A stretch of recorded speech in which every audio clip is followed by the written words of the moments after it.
All right, well, I think we are ready to get started. I want to introduce the team to Ellie Dover, who will be giving the introduction. And Dean, if you would like to say a couple of words after Ellie, we would greatly welcome that. Ellie, the floor is yours. And you are on mute.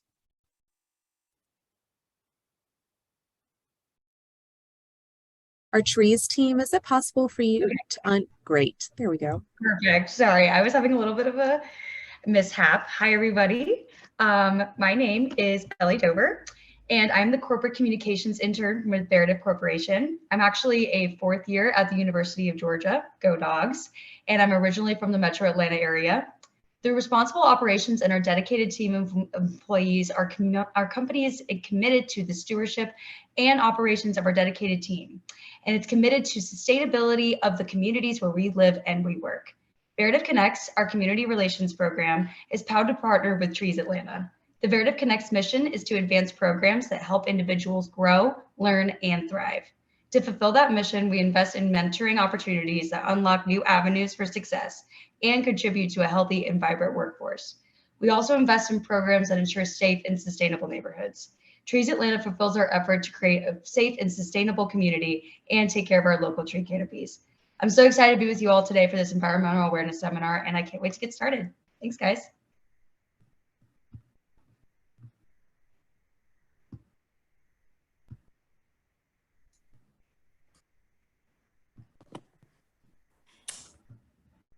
Hey, Ellie. Hey there. That was great. I'm actually sitting in Athens today too, but I'm not a fourth year, unfortunately. Awesome. That's so cool. How long have you lived in Athens? What's that? How long have you lived in Athens? I've had a place here for a while, so nice. Great place. So anyway, Ellie did a great job of introducing. So I wasn't planning on speaking, but to me, there's three things that I think why I'm very passionate about Trees Atlanta and what it does for our community. First of all, I just think it's personal. I grew up.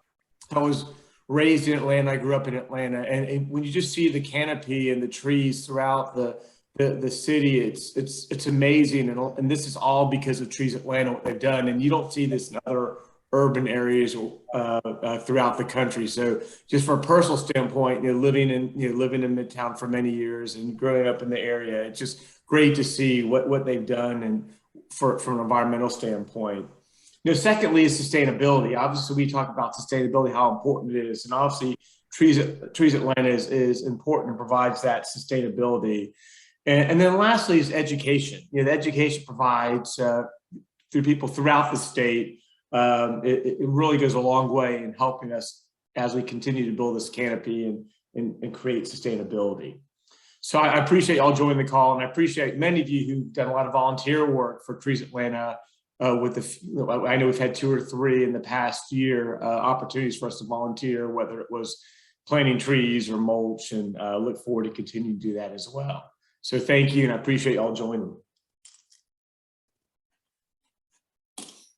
Thank you, and Trees Atlanta, we'll hand it over to you. Thank you, Dean. Great, thanks, Kat. Good morning, everyone. Good morning, Dean. My name is Mike Vinciquera. I'm the Business Development Director here for Trees Atlanta. My primary job is to work with our corporate partners like Veritiv and try to make sure that you guys get as much out of it as we do. You guys have been great supporters of ours over the last 5 years, both through philanthropy as well as through your hard work out in the field. This is a relationship that started with the lovely Christy Madara, who I met at a Corporate Volunteer Council meeting about 6 years ago, and then she brought Dean onto our board. So we're grateful to have Dean's leadership as part of our board of directors. And we've been working with Kat Reynolds in a number of capacities over the last several years. So we're thrilled to be able to continue that relationship. So I am just here to say thank you. We're grateful to have your partnership. We look forward to potentially seeing some of you at our Root Ball celebration in May of 2023 when we're in our new building. So thanks very much. And let me now turn it over to Reed Manderfield, who is part of our education team. Reed. Hi, thank you so much. My name is Reed Manderfield, and I'm the education intern with Trees Atlanta. And I just want to welcome everybody and thank you all for being here, joining us for our Lunch and Learn. We'll be talking about the right tree, right place. And for those who might not be familiar with Trees Atlanta, our mission is to protect and improve Atlanta's urban forest by planting, conserving, and educating. Once again, welcome. If you have any questions, we encourage you to use the Q&A button at the bottom of the Zoom window, or you can use the chat feature to submit your questions. We're going to answer and discuss all the questions live at the end, and any questions that we don't get to, we'll answer via email. And at the end of the Zoom meeting, you're going to see a feedback survey, and we would really like for you to fill that out so that we can help improve your experience and just keep improving our events for you guys. And if you aren't signed up for one of our newsletters, we have youth, volunteer, and adult education newsletters for you to choose from. And you can follow us on our social media just to stay up to date with everything that we're doing. We have a Facebook, an Instagram, and a Twitter. And on Saturday, October 8th at the Carter Center, we will be having our annual Tree Center, focusing on species that adapt well to climate change and ones that are drought tolerant. And one more bit of exciting news, we are actually going to be moving locations near the end of November. We're going to be moving near the end of the west side of the Beltline, and our new address is going to be 825 Warner Street, Atlanta. And I will be passing it off to Alex Beasley, our Donor Relations Associate Director, and he will be talking to us about Right Tree, Right Place. So go ahead and take it away, Alex. All right, testing. We already got our technology. We're all good to Sounds go. good. Great. I'm going to go ahead and share my screen, and hopefully everybody can see that. Give me a thumbs up or a-okay. Good to go. Okay, great. Now, in theory, I know how to start a slideshow. Okay, we should be rolling. All right, minimize this. Okay, so thank you everyone for participating. Thank you guys for all of the intros. I'm excited to be here with you guys today. You know, I am on the development side at Trees Atlanta, so I primarily fundraise through individuals. But I have been, I'm almost at 10 years at Trees Atlanta. All that's to say, I love trees. I love talking about trees. So if this were a 3-hour presentation, I certainly would be able to fill it up. So I'm gonna try to get to everything. There's some slides that are pretty dense, but really for the most part, we just want you to get comfortable, whether you're, you know, I think that some of the folks that are going to be watching this recording are, I think I heard from Michigan, there's some folks down in Florida. Just, you know, even if the species don't necessarily match to what is endemic to where you live, just kind of giving you the tools of how to properly select the trees that are going to do the most good for you and the surrounding community and our ecosystem. So as I was introed, my name is Alex Beasley. There's a theme here. There's a lot of dogs on this call, I hear. So go dogs, national champs, anyhow. I got my bachelor's degree in landscape architecture, and I have been an arborist for nearly 8 years now. So again, love trees. I love them all, but particularly for whatever reason, swamp endemic trees, I just think they're fascinating. Just how versatile they are, gorgeous. And anyhow, this slide is really just represents trees are so important. I know that seems redundant and reductive, but we're losing trees so quickly. It's having an immediate effect on climate, and intensifying storms, and especially, you know, there's a nearly Category 5 hurricane hitting Florida today. So really, this is just representation of where we're losing the most trees. Southeast United States is losing trees faster than any part of North America.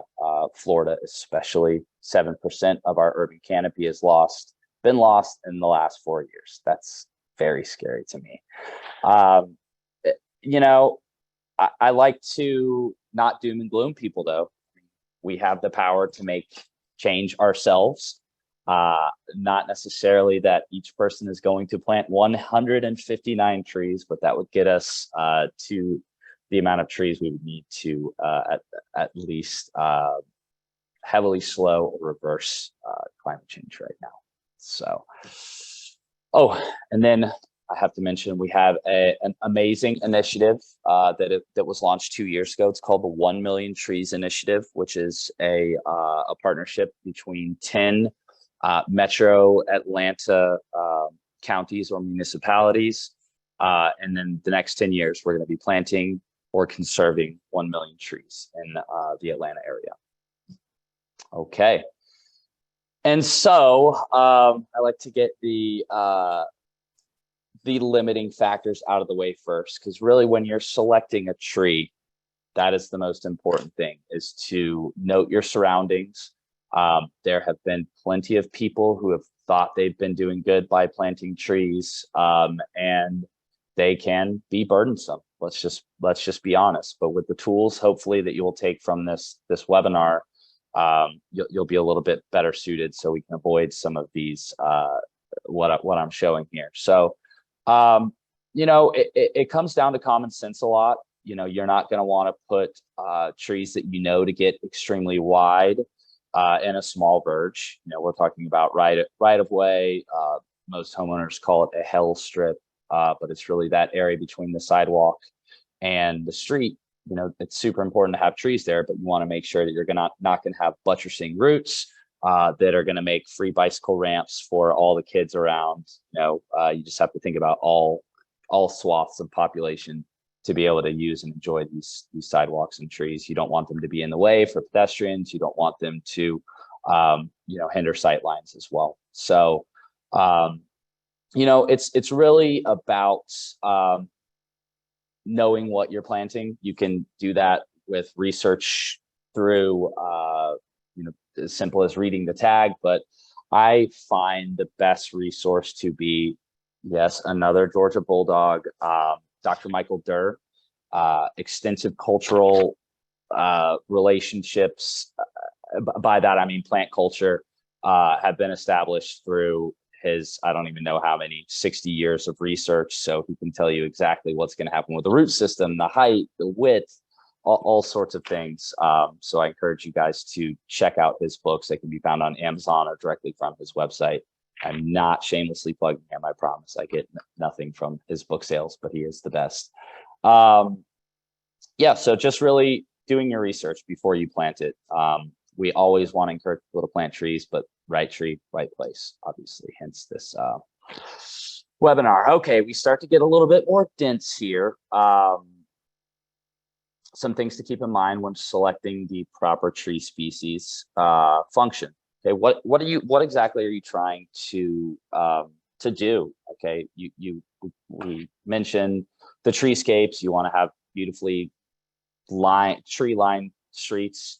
That's great for the environment. It's great for business.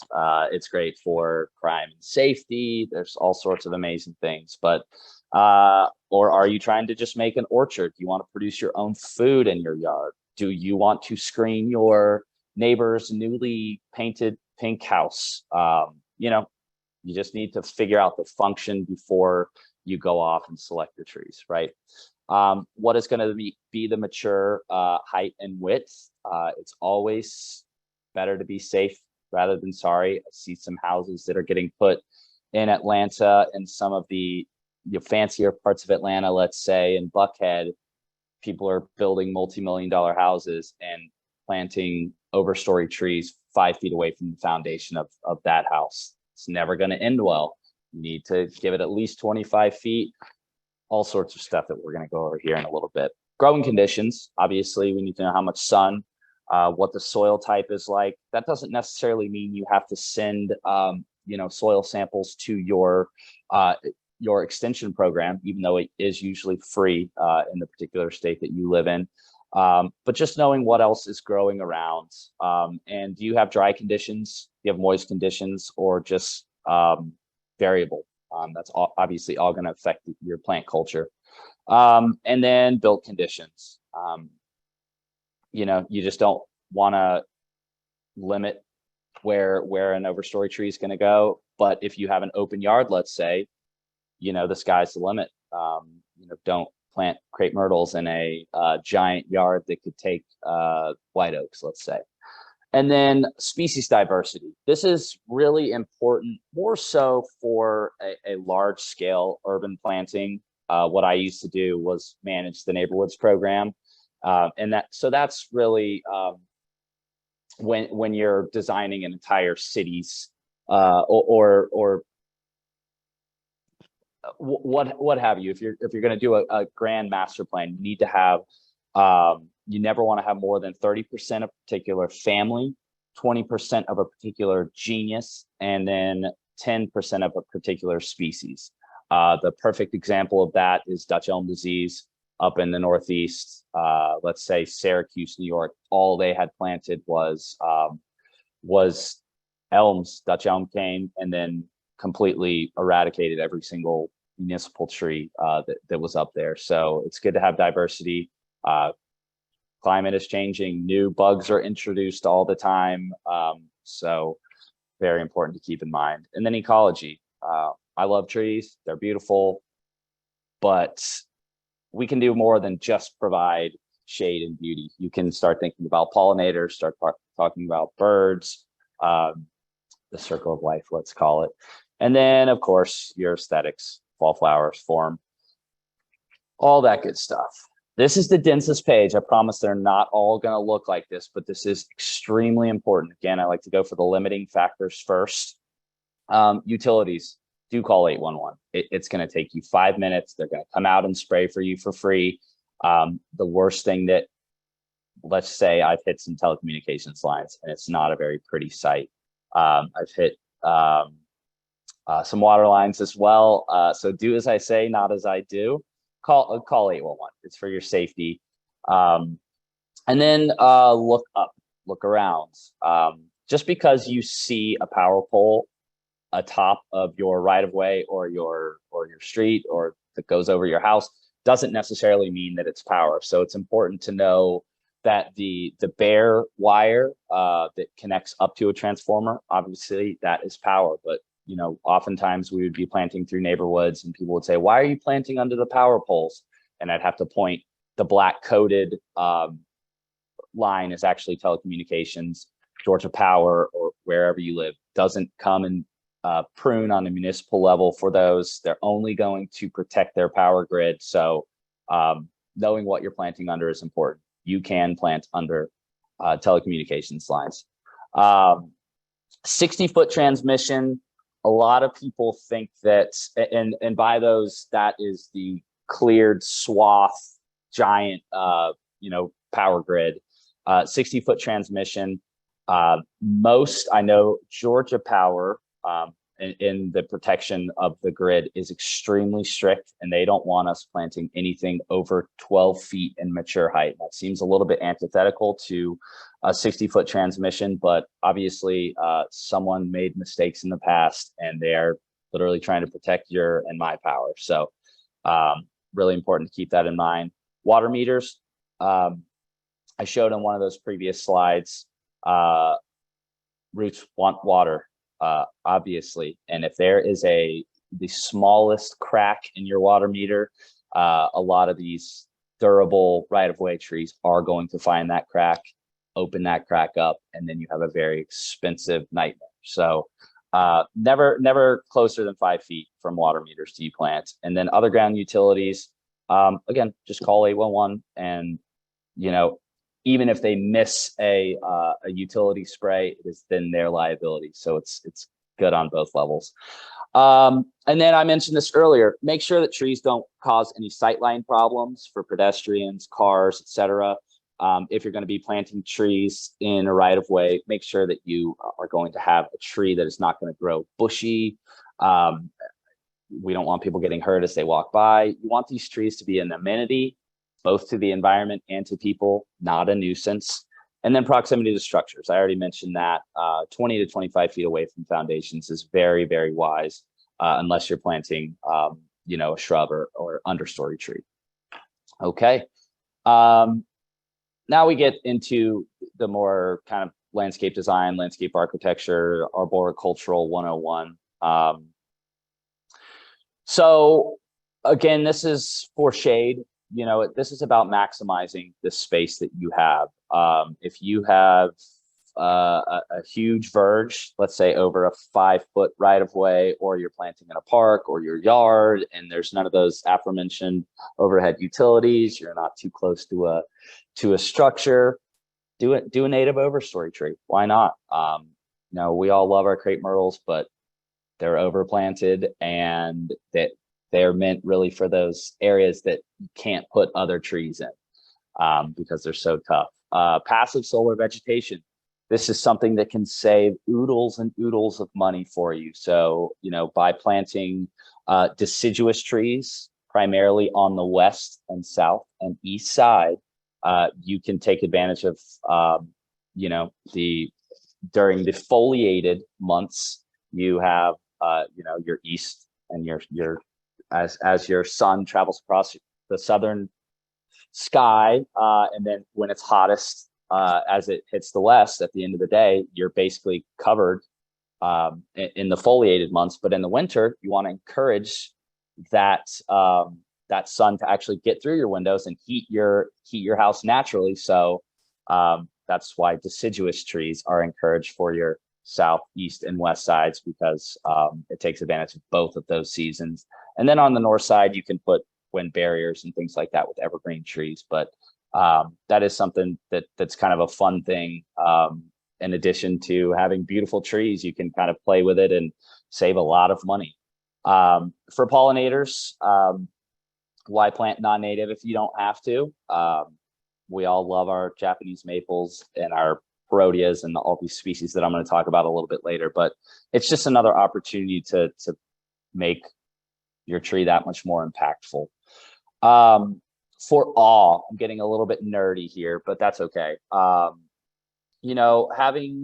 I had mentioned the 30-20-10 rule as part of a larger urban forestry plan, but, having a single species lining your driveway, having an allée, as the fancy French term would call it,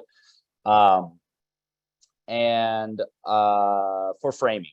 Okay, and this is something that I would do in my neighborhood stays all the time. Framing architecturally a home, by that, not putting a tree directly in front of your front door, but equidistant framing of your house really looks beautiful, and frankly can make you some more money when you go to sell your house. And then for disorder, this is a little strange, maybe antithetical thinking, but if you have a really stark blocky design that of hardscapes and or a really boring house, let's say, that you're trying to enhance, a little disorder via curvilinear design or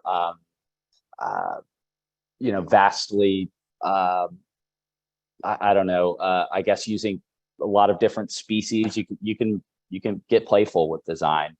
And then again, that's just some hippie I found on Google, but I thought that was an interesting thing. It looks like an olive tree that he shaped into a tree. Just it's supposed to be fun. I talk about limiting factors all the time, but man, tree planting is one of the more fun experiences and more gratifying over the years, especially if you're planting with youth. I have kids now, and I'm planting trees every year at my parents' house, and they're going to get to watch them grow. Anyway, I'll stop chanting to you. So let's ramp down the constraints.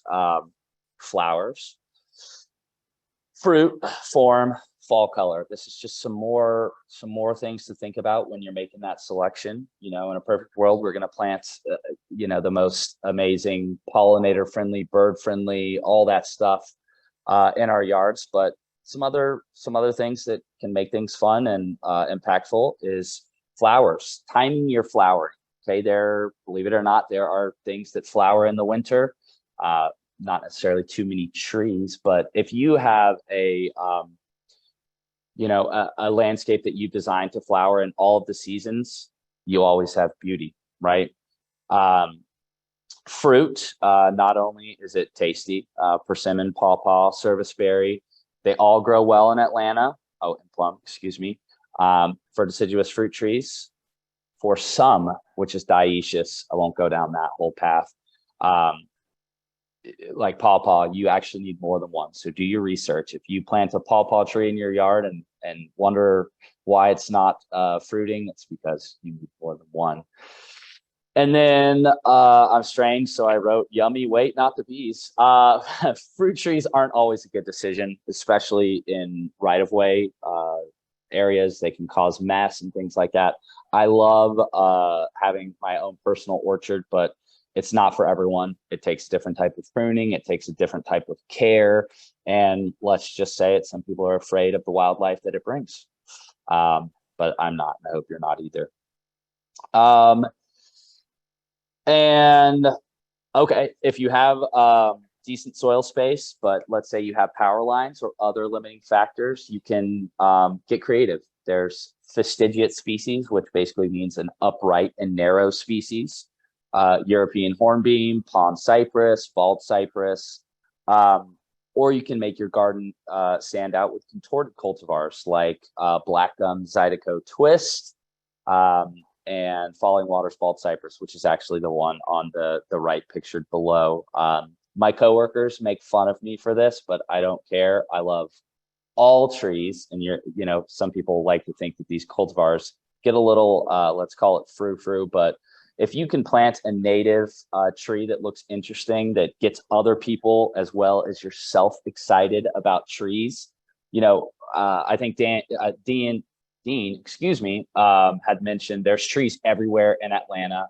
For those of you who are going to be watching this recording from around the country, there are trees everywhere, and we as Atlantans kind of take advantage or take that for granted. So in projects like the Beltline, which I encourage you to look up, which is basically a 22-mile loop that goes around some of our main epicenters of Atlanta, we plant cultivars like this because while there are trees all around us, there are ways of educating people and, again, passively getting them excited about all the possibilities of trees. So that's what I love about cultivars. They look awesome, but they also get people stopping by and saying, wow, I didn't know trees could be like that. And if you can go with a native cultivar, even better.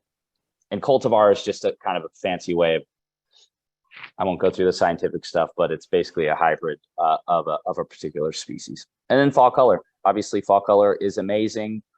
We are approaching that time. I see some out on the black gum. You guys can't see it outside of my window, but and these are just some suggestions. Again, for folks who are listening to this from around the country, some of this stuff actually does go fairly far north. Some of it goes fairly far south, but it's just, again, super important to do your research to see what exactly grows, be it traditionally or as our climate is changing, what will grow best for the future. Okay, so I'm going to go through 5 understory shrub-like species. These areas are areas that I talked about. You have a nice wide strip. You have overhead power. You can't plant that overstory tree, or if you want to get close to the structure of your home, these are some great species. This is our native fringe tree. You see fringe tree planted a lot. It's Cyananthus is its genus. The one that we plant a lot is the Chinese version of it, Cyananthus retusus.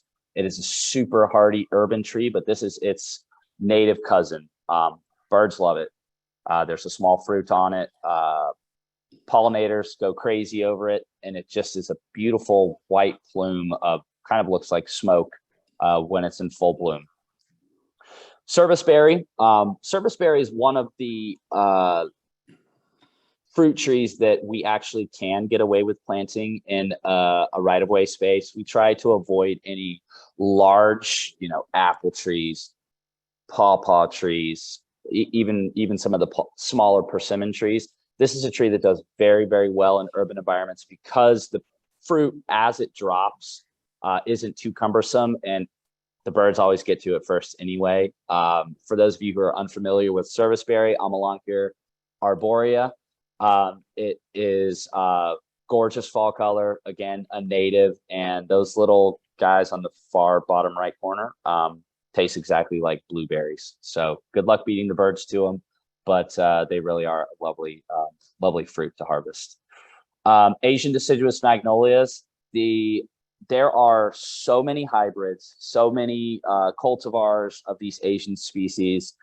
Most of them derive from a handful of species, and they're crossed together. But anything from purple to white to orangish to yellow flowers, they're just amazing. My favorite thing about the Asian magnolia species is that they are the first to bloom, usually around here. So in early March, when you start to get those first glimpses of full sun days, these will actually be in bloom while everything else is defoliated. And this is a smoke tree. We do have a native version of the smoke tree. Unfortunately, it is not as beautiful as this purple Catinus species that is Asian. It's just a really awesome opportunity. Again, I had mentioned that fringe tree, the Kyanantha species, looks like smoke or a cloud. This one literally is named aptly because it looks so kind of just buoyantly floriferous. I'm making up terms now, but it's a really amazing landscape shrub slash tree to put some emphasis in your yard.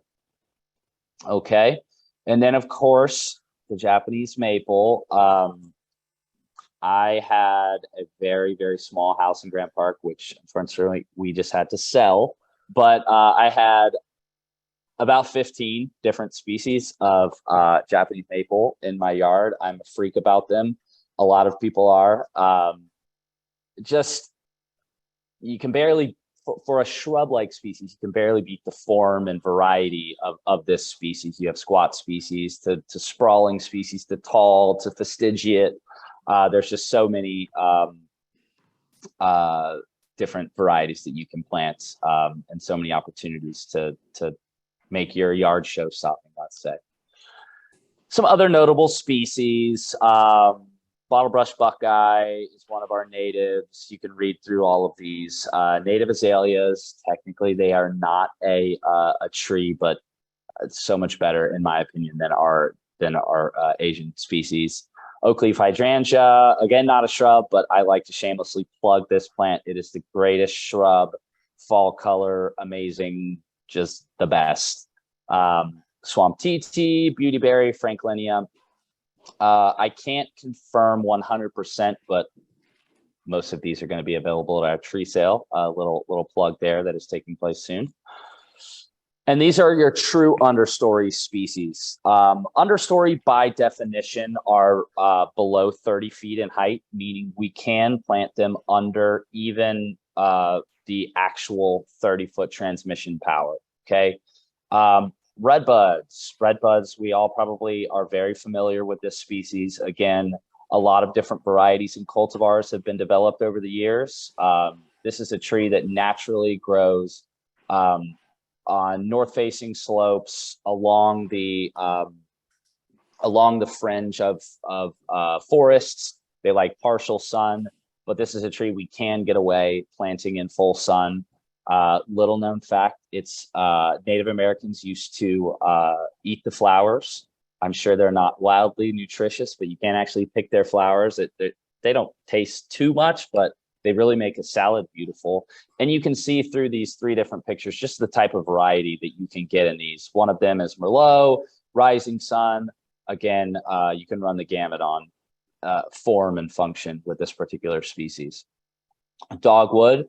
I like to mention our dear traditional southern dogwood, but it comes with bad news. The aforementioned climate change is forcing this tree up north a bit. It still does really well in protected shade as as a garden showstopper, but it has to have pretty good soil.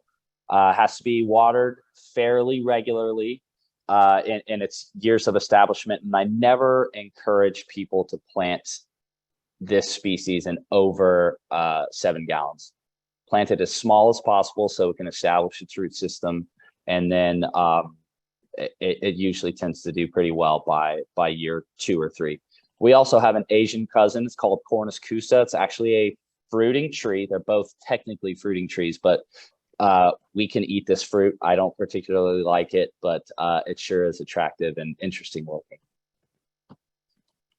Two-winged silver bell, excuse me. This is a really good alternative if you want that white traditional bloom, and don't want to be as patient as maybe you need to be with your dogwood. This is a really, really good alternative. Helicia diptera, robust flowers, has really unique seed pods. It's really done well for us in urban environments. But again, like most understory trees, by definition, it prefers partial sun, but thinking about it in a successional sense, you're in a forest and you have your overstory trees, your mid-story trees, and your understory trees. Of course, they're going to naturally want that partial shade, but this one does very well in full sun. Crabapple. The reason I like to mention crabapple is just because everywhere around the world has this obsession with cherry trees, and I understand it. They're gorgeous, gorgeous trees. But here in the deep South, we have an alternative that is just as good. Nay, it is much better because it is native. It has a direct relationship with our native pollinators, with our native birds, and that is our deer crabapple tree. Crabapple implies that there is an apple. While technically that is true, I do not find this to be a edible tree. What I have seen people do is harvest it and make reductions, jams, things like that. But you have to add a lot of sugar and you have to add a lot of heat to make this thing edible. But it sure is a gorgeous tree. Lots of nice varieties, anything from crazy looking purple foliage to deep whites to purple to pink blooms. Like I said, it's just a good alternative to planting a cherry. Nothing wrong with cherry other than it's non-native and it doesn't really do well with reflective heat and tends to die after about 12 to 15 years after planting. Okay, I had to do it. Crepe myrtle. Some people cringe when I show this particular slide.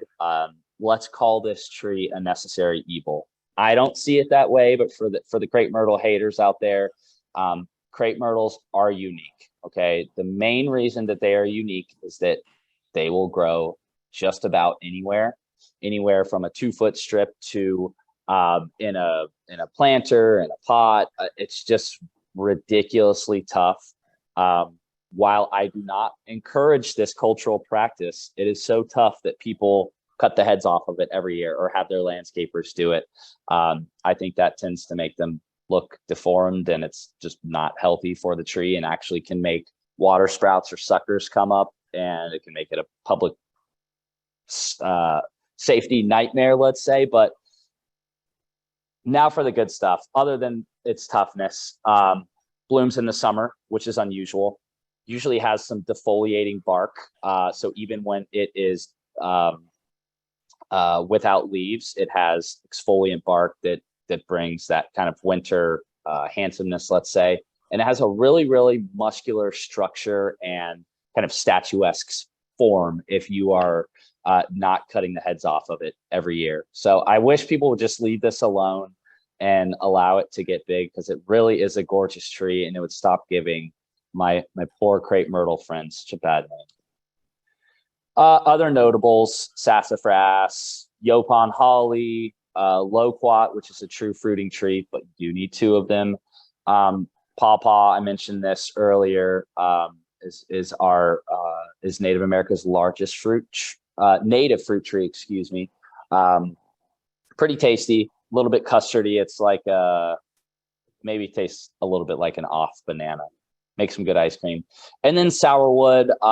I like to bring up sourwood, not because I suggest planting it.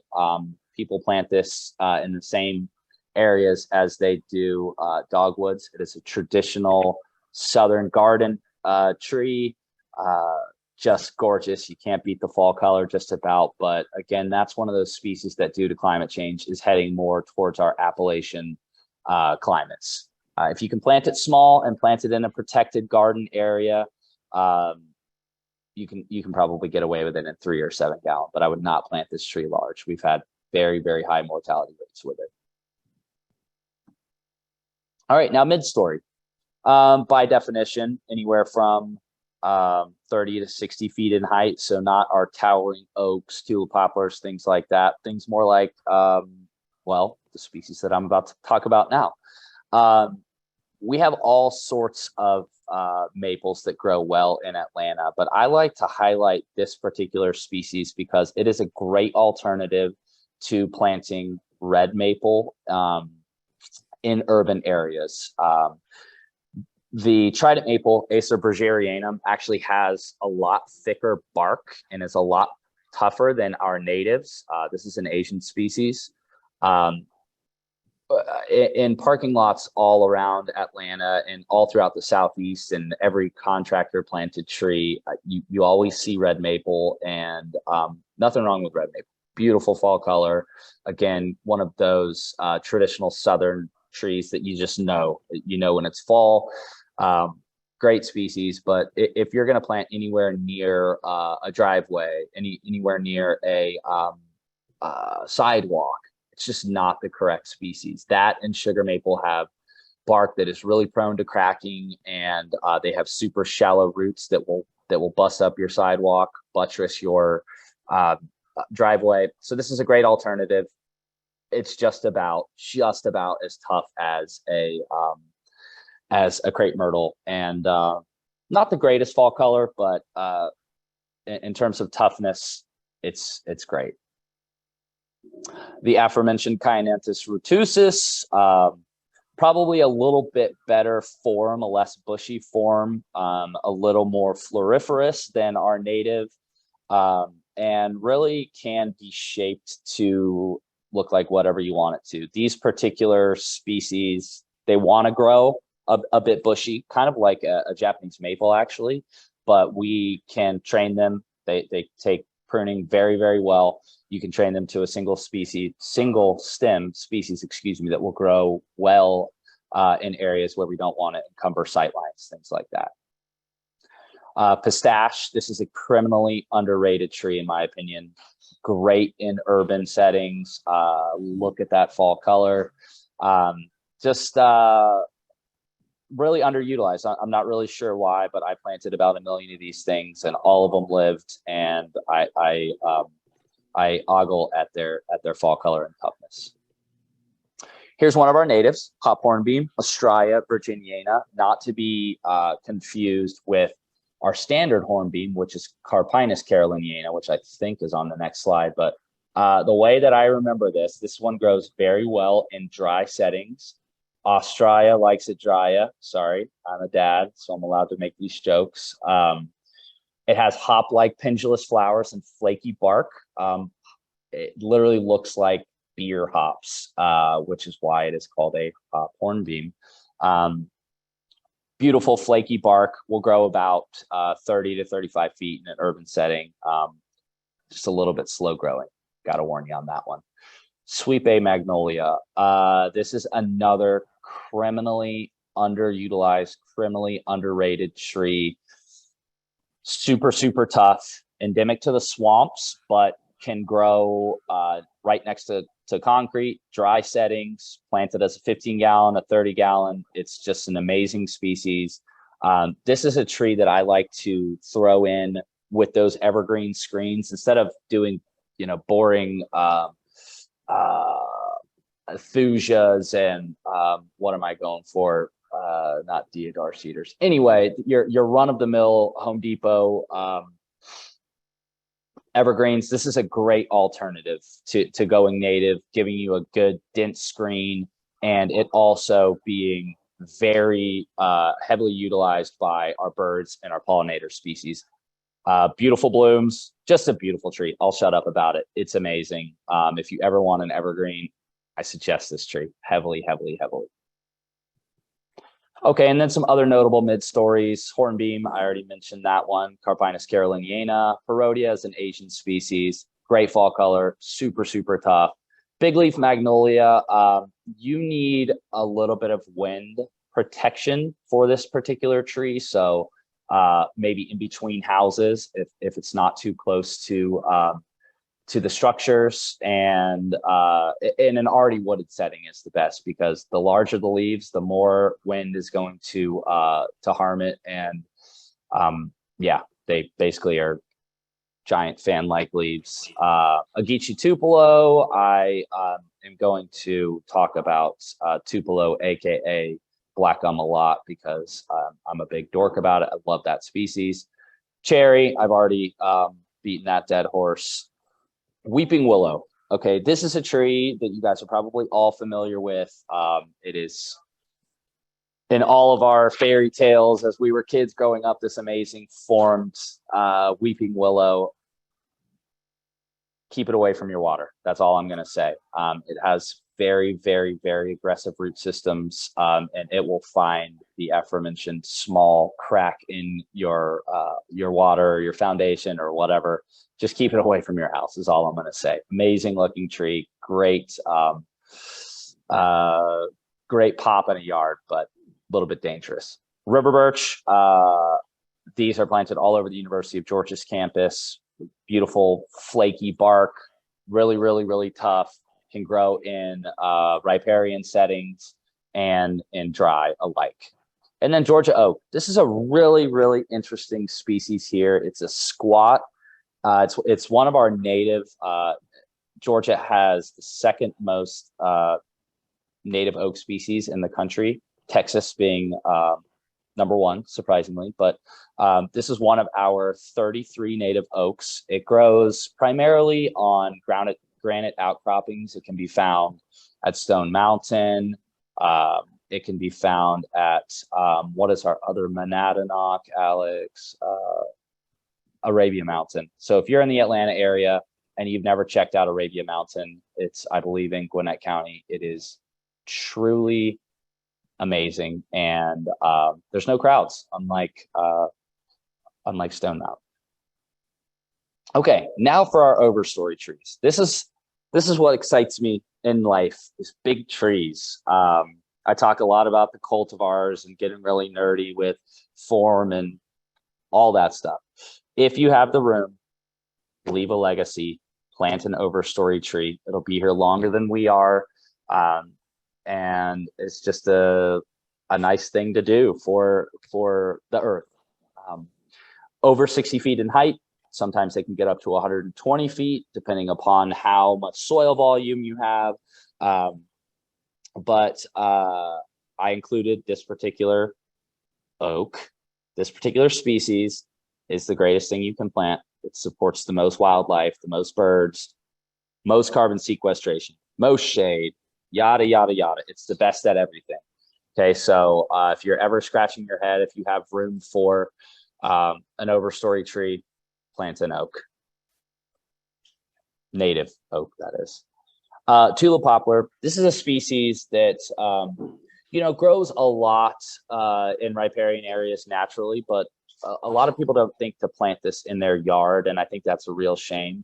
It grows extraordinarily fast. It grows as straight as an arrow, doesn't ever require any pruning, lasts a long time, great fall color, beautiful blooms, hence tulip poplar, and yeah, really attractive fissures in its gray bark, and will tower above most of our other species here in Georgia. Okay, beech tree, Fagus grandifolia. This is unfortunately the tree that you see everyone carving their love letters into, because it's got that interesting smooth gray bark. But this is a tree that needs to be established. It is our last successional species, so you need some other shade around it in order to establish it. But unless you're willing to do a lot of heavy pruning on it, but it's just a gorgeous, gorgeous tree. It's really, really slow, but not too many people still have this in Atlanta in their yard, and just another opportunity to make a statement. Black gum. I promised to talk about black gum. I love oaks, and I do as I say, not as I do. Go plant an oak, yada yada. This is the tree that I always plant. It has lustrous red, orange, fiery fall color. Amazing, the best fall color. I don't think I've said that about any species yet. It has the best fall color. It has a fruit that birds go crazy over. and it makes really, really tasty honey. Honey is that word I was looking for, easy for me to say. So Tupelo honey literally comes from the bees that are perusing this tree. It can grow in a swamp setting. Again, it's versatile enough to grow in a dry setting as well, though. And fair warning, this tree needs, if you're going to plant this particular species, be whatever cultivar, it's a little bit crazy, just like the beech tree. So I would really suggest you attend some of our free pruning classes or know what you're doing pruning wise to get some central leadership in the branching structure established in this tree. Sweet gum, much like a crepe myrtle, well, people scoff at this tree because it is a little bit of a nuisance when it fruits, but they have started to develop, well, I'll go with the fruited version first, or the natural species of this tree, Liquidambar styrokiflua. It drops a lot of gumballs. Let's just put it out there. Those gumballs are extremely important to our native bird populations. So if you have an area of your yard that is underutilized, or if you want to plant it beyond your fence line and can stand a little bit of the gumballs, go ahead and plant it. I do not, however, suggest you plant it anywhere near hardscapes. Don't put it next to your mailbox. They can be very slippery, as we probably all know. But there are varieties and cultivars that have been cloned that are, the first one that comes to mind is Liquidambar rotunda, which is a fruitless version. It has all of the good stuff that our native species has, except the annoying fruit. So, all right, now other notable species, sycamore, and I'm going to check our time to make sure. Ooh, we need to. Okay, I'm going to mention one of these, bald cypress, extremely versatile, very much like our other swamp endemic species, can grow in the driest of yards, but can also literally grow in your pond. At Piedmont Park, there are some growing in our iconic pond that overlooks the Midtown skyline. They're literally in the water, and they grow little knees, which are an oxygen exchange system. It's my favorite tree in the whole world. It's also much like the one directly under it, Don Redwood. It's very unique because it is a deciduous conifer. We're all used to conifers staying green all year long. But this one doesn't. It actually has fall color and defoliates. So it's a really unique looking species. Eastern red cedar is another alternative to just using our run-of-the-mill non-native Home Depot evergreens. And then one more, let's go with American elm. If you're gonna use an American elm, you better know what you're doing pruning wise. Attend our free pruning classes. And finally, I think I'm gonna make time. Just again, mentioning if you're in the Atlanta area, please do attend our tree sale. It will be at the Carter Center. It's back in person, and this is an opportunity to truly find trees you cannot find anywhere else. Yes, we're going to be selling some red maples and things like that, but truly there are species that you would have to. Well, we are ordering them from nurseries all around the country, so hard to find species. They're going to be abundant there. We have helpers, arborists, staff, volunteers there to help you if you can't make your decision on your own. So there's some citations, not that you'd want to read them. And oh, I've never noticed. I've the very bottom right-hand corner, those are the bald cypresses that are actually growing in our iconic pond. So I think we're going to take some questions now. I very much appreciate you listen to me blather on about how much I love trees, and I hope that this was informative. You can always reach me if you have any questions about trees at alex@treesatlanta.org. And I'm going to cease sharing my screen now. Thanks for your attention, guys. Thank you, Alex. So we're going to open up the floor for questions now. If anybody has any questions, and if you think of any later, feel free to email Alex, or you can email education@treesatlanta.org, and we will make sure to pass it off to the person who can answer your question. And like we said, we hope to see you guys at our annual tree sale on October 8th at the Carter Center or other future events. And just another reminder that a survey is going to pop up as soon as this meeting ends, and we'd really like to hear your feedback. Thanks, guys. Yeah. And if there are no questions, then I hope you guys have a great day and see you later. Bye. Bye, Ellie. Bye, Dean.